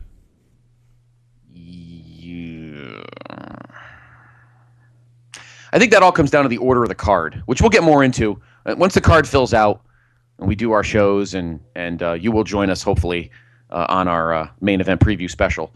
I think it depends on the card. If you want too many baby faces Taker's going to win, if Bryan's going to win. I feel like this is a good spot for Wyatt to go over. And for give Cena a break. Yes. I mean, if they have Batista back and you kind of push Bryan, and, there's someone who's posting in the live chat now, a picture of Cena's knee, which is just a disaster. I mean, he may need time off anyway. So it really wouldn't surprise me if Bray beats him and the Wyatts beat the shit out of him and he goes away for a couple months and they let Batista kind of carry the ball with Bryan on the face side. Yeah, I wouldn't be surprised. I mean, we'll talk more about that as the card starts to fill out a bit. I mean, we have one guaranteed match, the one that really nobody wants to watch. And now, question to you: at the moment, who's to say that Orton Batista has to be last? Oh, I don't think it is. Now, if it's not, Bryan Triple H is last.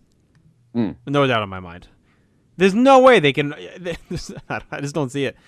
I just do not see. I know we opened the show saying, I've already been kind of proven wrong. I said I cannot see them not ending with Bryan winning the title. But if they're hell bent on having Batista be the guy to win the title, I can't see them.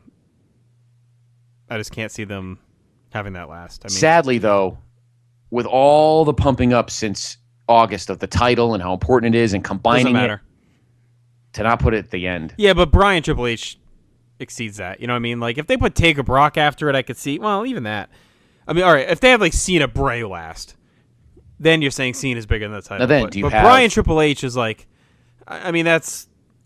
I don't think anyone's going to bitch the about whole that storyline. Yeah, it culminates the whole storyline going back to August. You could put Batista Orton right before that. Now, there's no way Batista Orton will wrestle to an empty or dead arena if they're last after Bryan beats Triple H. Now, do you have Bryan Batista at Extreme Rules? Yeah, I mean, that's what I've been saying all along. His rematch, but I guess Orton needs his rematch. Yeah, whatever. You can do that the next night if you have to. I think Bryan would fight Batista at Extreme Rules. I think. Well, we do have a very small contingent going to Extreme Rules at Izod. So and Mania and tonight, Steve Willie and Brett Carlson are there tonight. Yep. We have some Mania guys, and then myself, Armento, the Doctor, Mr. Brad, Mr. D'Amato will be heading to Izod on May 4th. Sad, JR, you won't be able to join us, but you're going for something very special that day. So, so we're covering a lot of bases in 2014. We've got nobody was in Minnesota. Was Carlson at? Derek Cornette was there. Cornette was there. So we've had PTB at least every pay-per-view. We'll have at least some PTB contingent at every pay-per-view. The first 4 pay-per-views of 2014. And this major Raw tonight, so pretty cool. Yep, and this major Raw. And I'm sure we'll have Raws, and I don't know where the rest of the pay-per-views are for 2014, but I'm sure there'll be one close. Still bummed that SummerSlam's in LA, but maybe it'll be the Garden in 2015. All right, Scott, why don't we go ahead and wrap up? Yep. I hope everyone enjoyed this kind of look at the network and all the big news going on today. We kind of felt like a special headline special was needed. Yeah, definitely. With tonight. So Wednesday night, we shuffle the schedule back up, and Wednesday night we will be back with Survivor Series 2001. Which I did fit in to watch today, amongst everything else. A little bit worried you weren't going to make it in there. But we will be looking at that. And then next Monday, we will wrap up 2001 with Vengeance. And then, where are we? Well, the week after, you will be doing... Right, the week after we have Kevin Kelly back. Kevin Kelly show number 4. And then episode 300. Yep. And then, I'm sorry, I'm talking about the week after. So next week we have KK in main event. Yep. After Vengeance. The week after that, Kevin comes back to our show to wrap up 2001. 2001, yep. I've already locked that in with him. And then episode 300 going down. So that should be the next... actually, let me make sure I get that all right, because things changed. No. We got a few before that. I'm sorry. We still got March Madness coming up. Yeah, I'm all over the place. That was our original schedule. So, all right, reset. Next week, Scott, we have Survivor Series 2001 Wednesday. Next Monday, we're going to look at the 11/19/01 Raw. Ah, yes. And that was the night after Survivor Series, where Ric Flair comes back and everything else goes on. Yep, the reboot. Right, so we'll do that Monday, and then next Wednesday is, of course, the Kevin main event week. The week after that is Vengeance 01 on Monday, Kevin Kelly on Wednesday with us. And then we have March Madness and then 300. So yep, 300 will be very special. Right now, 300's scheduled for March 24th, so we'll see if that changes at all, but that's the plan. So, and then we enter 02. Can you believe we made it that far? Wow. And we got a lot of shows we're going to do in the middle there. We're going to have drafts, and 2002 is going to be very interesting. Very transitional year, kind of like 96. It is like 96. To me, it's like the next version of 96. Yeah, a lot of change and upheaval. Yeah, yes, upheaval. Although it's going the other way. It's like the inversion of 96. Yeah, it's the It's the downside of the hill of 96 is going uphill. 02 is kind of coming down the other side. Coming down. Even though there's two incredible returns. I think all of 02 is good. There's just a lot of chinks in the armor. I mean, to me, 03 is like the 95 kind of. It's like we're at the bottom again. But we got time to get there. So, all right, Scott, let's wrap up. We'll be back Wednesday night, Survivor Series 01. In the meantime, everyone try to stay married or keep your friends and social lives intact. The WWE Network is here, Scott. We can finally rest. Our 3-year quest to get the network launched has come to a close. I kind of wish this was like episode 300 that this happened. Like we could have just ended the show permanently. It needed to fit. Yes, we could have just closed it out. Move on. Yes, we can. The journey is over. Our King Arthur has returned. We are done. So let's rest, Scott. We'll talk Wednesday night. Everyone, take care. There's only one problem. There's no WCF folder. That's one. I could have watched that all day. I can watch it. I'm gonna go put it in right now. Come on, baby, where's your guts? You wanna make love or what? Oh, I won't take you to my cage, lock you up and hide the key. You are gonna get wider, babe, 'cause if you're hungry, take a bite of me. Oh, jungle love, yes. Think I wanna know ya. Hey, jungle love. Girl, I'd love to show ya. Yeah, jungle love. Think I wanna know ya. Jungle love. Girl, I think I wanna find my name. Hey, Jesse. Now Jerome. Yes. Check it out.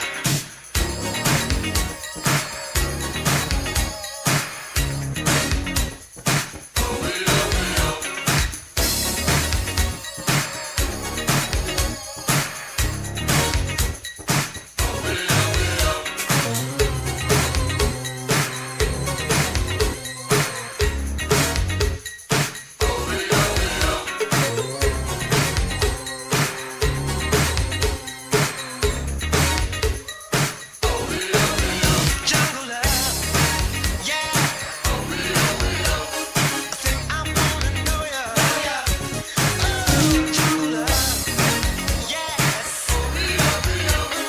Girl, I'd love to show ya.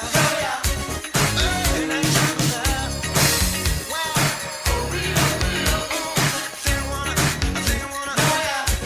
Jeremy,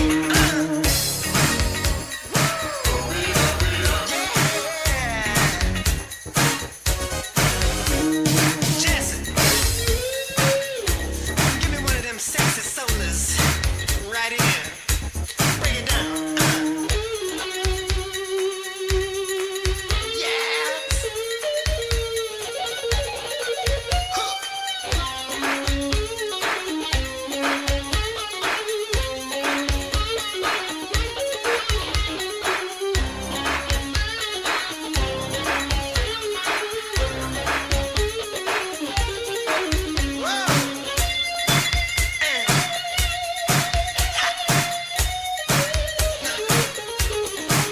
Get out of the way.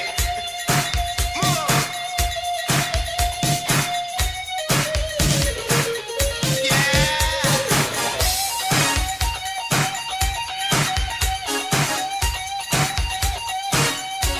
Oh, jungle love. That's right. Can't nobody fuck with me. I got a basket, I got a fireplace too. I'm all the way wild, baby. I know the things I can do to you.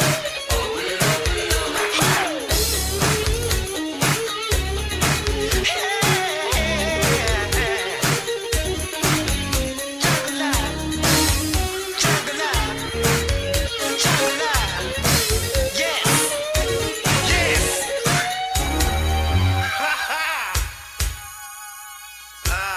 That's it. Hold on.